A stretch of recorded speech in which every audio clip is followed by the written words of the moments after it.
Good morning friends. आप लोग कैसे हैं? लोग अच्छे ही होंगे। आज आप सब लोगों के बीच में कुछ बेहतरीन टॉपिक्स लेकर आया हूँ। उनमें से एक है great personalities of Indian history. आपको इससे पता चल गया होगा पर्सनालिटी की बात हो रही, कुछ महान व्यक्तित्व की बात हो रही है। तो आज का पार्ट 1 है पृथ्वीराज चौहान के बारे में। पृथ्वीराज चौहान का टॉपिक चुनने के लिए इसलिए चुना क्योंकि अभी जस्ट एक मूवी आने वाली है, उसका नाम है पृथ्वीराज, और जिसको अक्षय कुमार जी पृथ्वीराज चौहान के रोल में है। तो इसलिए मैंने ये सबसे पहले टॉपिक चुना। कुछ 15-20 या 10-12 पर्सनालिटी के आसपास मैं चुनूंगा। उनमें से मैंने पहला नाम अभी इसलिए लिया है, रिसेंटली एक नया टॉपिक भी है, नई मूवी आ रही है और आजकल बायोपिक बनाने का एक चलन भी है। तो मैं इस टॉपिक को लाने के पीछे मेरा यही उद्देश्य है। पृथ्वीराज चौहान। पृथ्वीराज चौहान के बारे में जानने से पहले एक मेरे सर हुआ करते थे, प्रकाश मणि सर। उन्होंने जब भी इस टॉपिक को पढ़ाया मुझे, तो उन्होंने सबसे पहले पृथ्वीराज चौहान की एक बेहतरीन बात बताई कि उन्हें शब्द वेदी बाण का ज्ञान था। तो जो इन्हीं के दरबारी कवि और सलाहकार भी थे, इनका नाम था चंदर बरदाई। आपको यहाँ भी ध्यान रखना है, चंदर बरदाई, जिन्होंने पृथ्वीराज रासो लिखी। तो वो उनकी कविता से स्टार्ट करते थे। मैं भी चाहूँगा कि आज उनको मैं याद कर रहा हूँ, तो मैं उस कविता से उनको स्टार्ट करता हूँ। 4 बास 24 गज अंगुल अष्ट प्रमाण, ता ऊपर सुल्तान है मत चूको चौहान। ये पृथ्वीराज चौहान का उस शब्दवेदी बाण का प्रमाण है, जब उन्होंने मोहम्मद गोरी को मारा था। और ये लिखा कहाँ गया है? चंदर बरदाई के पृथ्वीराज रासो में। ये उस समय का वीर रस की कविताएं हैं ये। और एक और आपको मैं बताऊं, जो भी राजा होता, जिसका दरबारी कवि होता, तो उसके अकॉर्डिंग ही लिखा भी जाता था। तो और इसलिए चंद्र बरदाई ने ये लिखा है पृथ्वीराज रासो में, जो मैंने अभी बोला। और एक और बात ध्यान देनी कि हिस्ट्री सर्वविदित सत्य नहीं होता। हिस्ट्री को आप हर प्रकार से समझ सकते हैं, अपना मत भी दे सकते हैं, दूसरे का मत भी समझ सकते हैं। तो ह्यूमैनिटीज में ये सब होता रहता है। तो बहुत सारे मिथ भी होते हैं, बहुत सारी सच्चाई भी होती है। तो चलते हैं पृथ्वीराज चौहान के बारे में जानने। पृथ्वीराज चौहान के पिताजी का नाम था सोमेश्वर चौहान। चौहान वंश के ये भी राजा है।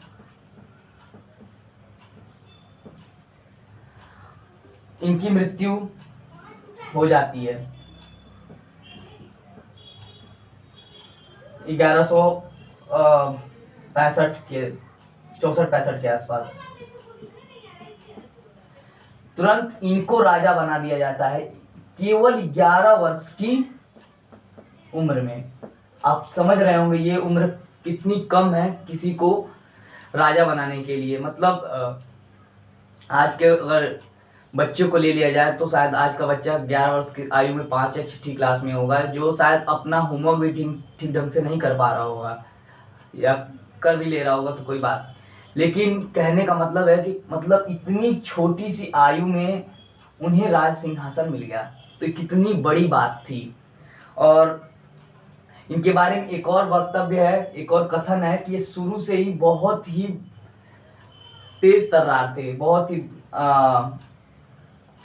बुद्धिमान व्यक्ति भी माने जाते थे, बहुत ही बुद्धिमान व्यक्ति भी है। मतलब उनके अंदर कूटनीति बहुत अच्छी स्तर पे थी, इसीलिए इन्हें ही राज चुना गया, पृथ्वीराज चौहान को ही। अब पृथ्वीराज चौहान 11 वर्ष की उम्र में, लगभग 1177 के आसपास, इनका जन्म 1166 में हुआ था, याद रखना। 1177 में राज सिंहासन मिला।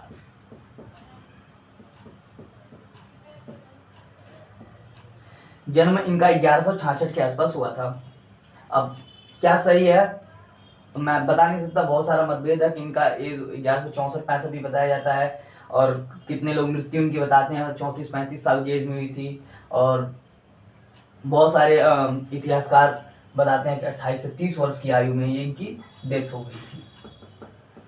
तो अब सोर्स बहुत सारा है, जैसे चंद्रबरदाई का पृथ्वीराज रासो है जो इनके दरबारी कवि थे। पृथ्वीराज की सबसे फेमस दुश्मनी अगर किसी के साथ थी तो दो व्यक्ति थे।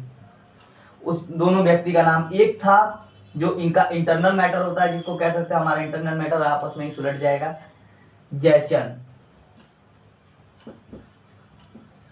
और दूसरा था मोहम्मद गोरी।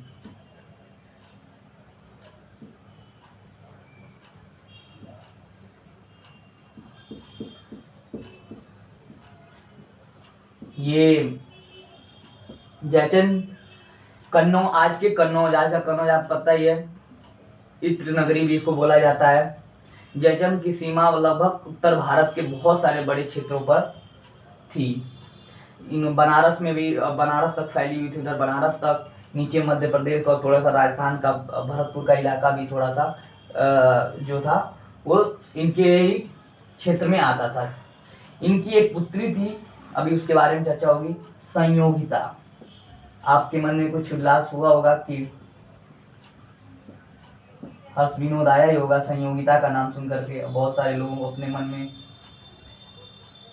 बैठा लिए होंगे कुछ ना कुछ बातें, क्योंकि ये बहुत ही फेमस कहानी है पृथ्वीराज चौहान और संयोगिता की। पहले चलते हैं भाई, ये लोग तो बाद में आएंगे, पहले इन्हीं की कहानी को स्टार्ट करते हैं, जयचंद की, पृथ्वीराज चौहान की। और थोड़ा एक और दिलचस्प रिश्ता भी है, जयचंद पृथ्वीराज चौहान के मौसेरी भाई भी थे, जो अनंगपाल की पुत्री थी, दूसरी पुत्री थी, की वजह से इनके बीच संबंध जो था वो मौसेरे भाई का भी था। लेकिन जयचंद पृथ्वीराज चौहान से काफी जलता भी था, क्योंकि जलता इसलिए था कि पृथ्वीराज इतनी कम उम्र में उनको राज सिंहासन मिला, और कम उम्र में बहुत सारे क्षेत्रों पर अधिकार हो गया। उन्होंने दिल्ली जीता, दिल्ली, मध्य प्रदेश, एक बड़े क्षेत्र पर कब्जा होने लगा था, अजमेर। और जब दिल्ली पे कब्जा हुआ तो उन्होंने राय पिथौरा का भी पद दिया गया इनको, राय पिथौरागढ़। और आज का यही दिल्ली में भी है पुराना किला, उसी को राय पिथौरा बनवाया गया। तो उसी पुराने किलों को, पुराना किला आज के टाइम में जाना जाता है, इसी पुराने किलों को राय पिथौरा, इन्होंने पृथ्वीराज ने ही बनवाया था। एक मिनट,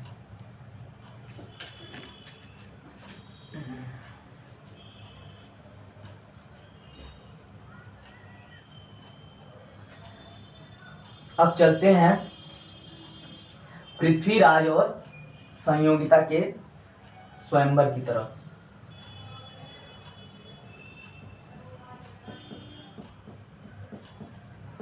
आपको जानकर के ये बहुत ही उत्सुकता होगी, बहुत उत्सुक होंगे आप उनके बारे में जानने के लिए भी। मतलब ये one of the best romance of the history भी है, one of the best romance. मतलब क्या प्रेम रहा है उन दोनों लोगों के बीच में, मतलब एक दूसरे को देखा ही नहीं था। इधर भी एक स्टोरी चल रही थी इनके महानता के बारे में, कितने महान, कितने शक्तिशाली, कितने पृथ्वीराज चौहान है जो दिल्ली के राजा भी हैं। संयोगिता इस अपने एक ख्याल में, इस ख्याल में जी रही थी कि कितने महान है, कितने वो है। एक व्यक्ति हुआ इन्हीं के दरबार में रहा था, पन्ना रे, वो इनका चित्र बनाया था, पृथ्वीराज को दिखाया था। पृथ्वीराज देख करके मंत्र मुग्ध हो गए थे। और ऐसा दोनों लोगों में कहा भी जाता है कि इन दोनों लोग आपस में जो रोमांस था वो चित्र को देखकर ही कर लेते थे। मतलब कितनी दिलचस्प कहानी रही होगी इन दोनों, कितने, मतलब आज के टाइम में ऐसा हो सकता है? बिना डेट पे जाए आप मानेंगे ही नहीं। कि भाई चलो देख लेते हैं। और आजकल के टाइम में तो फेसबुक, इंस्टाग्राम, व्हाट्सएप, स्नैपचैट वगैरह वगैरह दुनिया भर के सोशल मीडिया और बहुत सारी डेटिंग साइट्स भी आ चुकी हैं। उस समय ये कुछ नहीं था। हम इस हिसाब से मान लें कि इनका प्रेम सच्चा था, सच्चा ही था इस हिसाब से। और संयोगिता संयोग से जयचंद की पुत्री भी थी, जयचंद की पुत्री भी थी और इनका ये दुश्मन भी था। अब दुश्मन की पुत्री से प्यार करना कितनी बड़ी बात थी आज के टाइम। उस टाइम तो बात ही और कुछ और रही होगी। जयचंद ने एक स्वयंवर रखा, एक स्वयंवर का, और उसमें इनके संयुक्ता के स्वयंवर के लिए एक स्वयंवर रखा और उसमें पृथ्वीराज चौहान को इनवाइट ही नहीं किया। मतलब उनको इनवाइट ही नहीं किया पृथ्वीराज चौहान को, और उनकी जगह उसकी जगह एक पत्थर की मूर्ति बनवा दी पृथ्वीराज चौहान की। और आपको ये भी जानकर दिलचस्पी होगी, शायद आप जानते भी होंगे कि संयोगिता ने उस मूर्ति को ही माला पहना दी। और संयोग की, देखिए इनके नाम में संयोग है, संयोग की भी बात है कि पृथ्वीराज चौहान भी गए और वहीं से भरी सभा में से अपहरण कर लिया।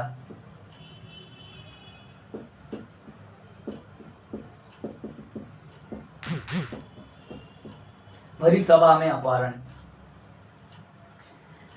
और जिस तरह से कृष्ण ने रुक्मिणी का किया था उसी प्रकार, और लाए दिल्ली में धूमधाम से उनकी शादी हुई 7 और इससे जयचंद और जलने लगा, और ज्यादा उसके मन में जलन की भावना आ गई। ये तो था पृथ्वीराज चौहान और संयोगिता का स्वयंवर। आप देख ही रहे हैं कितनी दिलचस्प है। अब चलते हैं कुछ इनके प्रमुख युद्धों की तरफ, जो इनके जीवन की प्रमुख युद्ध में शामिल है। अब आएगा मोहम्मद गोरी, तराइन का प्रथम युद्ध।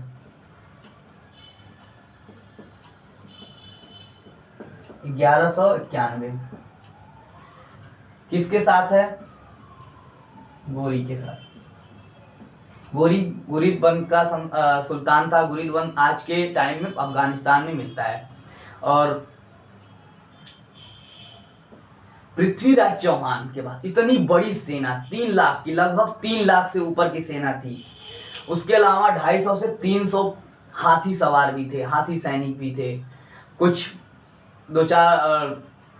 10 घुड़सवार भी थे। बहुत अच्छी खासी उनकी घुड़सवारी नहीं थी। लेकिन ठीक उसके उलट गोरी के पास लगभग 5 से 6 लाख की सेना थी और इसके पास भी घुड़सवार थे। इसके पास अच्छे घुड़सवार थे और हाथी उतनी अच्छी मात्रा में नहीं थी। और गोरी को इनवाइट किसने किया था, ये भी ध्यान देने की बात है। ये अभी भी इस पे मतभेद है, लेकिन जहां तक लोग बात करते हैं वो इसी बात करते हैं, जयचंद ने इनवाइट किया था। किसको? गोरी को। और जयचंद पे ये आरोप भी लगता है कि भारत में इस्लाम को लाने का जो काम किया वो जयचंद ने किया। बहुत सारे आपने तुकबंदी भी देखी होगी, बहुत सारे मुहावरे सुनते होंगे, ये घर का जयचंद है या घर का विभीषण है। इस तरह के फ्रेजेस इस्तेमाल जयचंद के खिलाफ भी होते हैं। तो गोरी एक आक्रांता था, लुटेरा था। पृथ्वीराज चौहान ने तराइन के प्रथम युद्ध में गोरी को बुरी तरह से पराजित किया। इतनी बुरी तरह से पराजित किया कि जयचंद भी डर गया कि अब क्या होगा। पृथ्वीराज चौहान ने गोरी को बुरी तरह से पराजित किया, जबकि 3 लाख सेना थी और यहाँ 5 से 6 लाख सेना और अच्छे घुड़सवार के होने के बावजूद भी। अब इसी क्रम में 1 साल के बाद गोरी गया वापस हारने के बाद, और उसने अपने मित्र जो राज्य थे उनके साथ भी कुछ बात की और उसके मन में बैठ गया था हमें हराना है। तो उसने एक सबसे खतरनाक काम किया। उसने तुर्क सेना से, तुर्की आज का टर्की, तुर्क सेना से बेहतरीन आर्चर बुलवाए, धनुर्धारी। और आपको पता होगा कि पृथ्वीराज भी शानदार धनुर्धर थे, बहुत ही बड़े धनुर्धर। तुर्क से धनुर्धर बुलाए अपनी सेना में, और एक बेहतरीन और भी घुड़सवार को उसने बुलाया। अब हाथी तो बहुत स्लो चलती है, उसके पास जाएगा तभी वो हमला करे। अब घोड़ा का दूर से ही भाला फेंक दो, धनुष चला दो, आज काम आसानी से हो सकता था। जैसे आज के टाइम में हमने राइफल या पिस्टल का इस्तेमाल करना सीख लिया। लाठी डंडे से वो काम चलेगा, पिस्टल दूर से ही मार देगा, वो धराशायी हो जाएगा। और ठीक अब घोड़े से चलकर दौड़ते तो घोड़ा आएगा और हाथी को ही मार देगा, हाथी उतनी तेज दौड़ नहीं पाएगी, और ऊपर से इतने लोग आसपास, और घोड़े का साइज भी देखते हैं यहाँ पे। फिर उसके बाद तुरंत युद्ध हुआ 1192 में। इसमें गोरी विजयी हो गया। और याद रखना, अब यहाँ पृथ्वीराज, यही संयोगिता वाला धोखा हो गया। संयोगिता के चक्कर में बहुत सारे राजा भी इसका साथ नहीं दिए। संयोगिता के चक्कर में बहुत सारे राजा भी इसके साथ नहीं आए। चंद्रबरदाई पूरे जितने भी राजपूत सेना थी, हिंदू थे या फिर जो भी उस समय के राजा थे, उन सब के पास मदद मांगने गई, कोई भी आया नहीं कहने की मैं आपके साथ हूँ। और पृथ्वीराज इस बार अकेला पड़ गया, और इस बार इसके सेना में धनुर्धर भी थे, जैसा कि आपको मैं पहले ही बताया। और इस बार विजय किसकी होगी? गोरी की। गोरी इसमें पृथ्वीराज को बंदी बना लेता है, पृथ्वीराज को बंदी बना लेता है। अब पृथ्वीराज को लेकर के पहुंचता है और उनके दोनों आंखें भी फोड़ देता है। याद रखना, पृथ्वीराज की दोनों आंखें फूट जाती हैं, फोड़ देता है। और चंद्रबरदाई को खड़ा करके से हर आदमी की अपनी अंतिम इच्छा पूछी जाती है। ठीक उसी तरह मोहम्मद गोरी ने भी पृथ्वीराज से उसकी आखिरी इच्छा पूछी। तो चंद्रबरदाई अबाक से, वो कुछ पृथ्वीराज नहीं बोले, सलाहकार यही थे। चंद्रबरदाई ने पूछा, हाँ एक इच्छा है।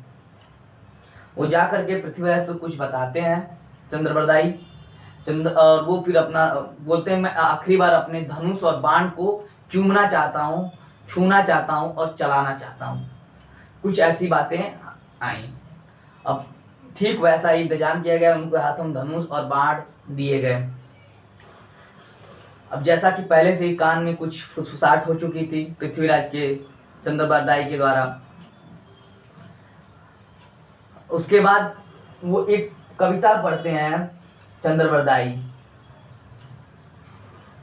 4 बांस 24 गज, अंगुल अष्ट प्रमाण, ता ऊपर सुल्तान है, मत चूको चौहान। आपको पता है पृथ्वीराज शब्दवेदी के बाण के ज्ञाता भी थे, ठीक दशरथ की तरह।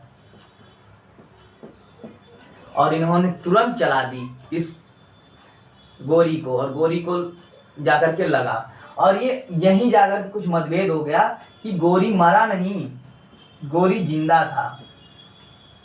अभी मतभेद ही है कि गोरी ने एक बार 1194 में चंदावर के युद्ध में खुद जयचंद को भी हराया उसने, और उसके बाद उसकी तबीयत कुछ खराब होने लगी और वो वापस जाने की सोच रहा था। तो कुछ जाट समुदायों ने मिल करके उसकी हत्या कर दी। कई जगहों पे ये चलता है, क्या सच है मैं आप लोगों से भी कहूँगा, बहुत सारे लोग रिसर्च भी कर रहे होंगे, रिसर्च कर लें उसके बारे में और अच्छी जानकारी प्रूफ लाएं तो उसके बारे में बात की जाए।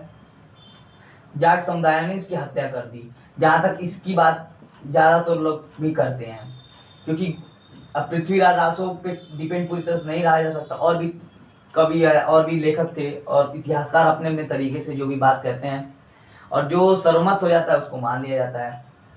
गोरी अब पृथ्वीराज का यही अंत होता है और एक शानदार और ग्रेट वॉरियर का अंत हो जाता है। पृथ्वीराज चौहान अकेले ही कुशल कम से कम 50 सैनिकों को हराने की क्षमता रखते थे। एक बार उनका टेस्ट भी लेना चाहे उनके गुरु, और उनके गुरु भी समझ लो चंद्रबरदाई ही थे। एक चंद्रबरदाई ने एक बार उनसे टेस्ट लेना चाहा कि मैं पृथ्वीराज जी, मैं आपके युद्ध शिक्षा पर कोई प्रश्न चिन्ह नहीं लगाना चाहता हूँ, ना ही लगाता भी हूँ, लेकिन मेरे मन में एक बार आपकी टेस्ट लेने की इच्छा है ये मैं परीक्षा लेना चाहता हूँ। पृथ्वीराज चौहान बहुत ही विनम्र स्वभाव के भी थे, उन्होंने बोला ठीक है। और एक टुकड़ी सजाई 50 लोगों की, और कम से कम 50-60 लोग होंगे या 40-50 जो भी मान लें, 20-30 भी मान सकते हैं, जैसा बोला लिखा गया उस हिसाब से मैं बता रहा हूँ। और इनके हाथ में तलवार दी गई, उनके हाथ में धनुष दी गई, क्योंकि इनका धनुष सबसे फेवरेट था, धनुष के लिए बहुत ही तेज थे, तो इनको धनुष ना दे करके इन्होंने तलवार दी। और उन्होंने सबने एक साथ बाण छोड़ा और उन्होंने तलवारों से सबको काट दिया। तो ऐसे थे पृथ्वीराज चौहान। तो ये हमारा आज का टॉपिक था, कुछ ग्रेट पर्सनालिटी में। पार्ट 1 ये है, पार्ट 1। अब अगले पार्ट 2 में किसी और दूसरे पर ग्रेट पर्सनालिटीज के बारे में चर्चा होगी। आज के लिए इतना ही। Thank you very much.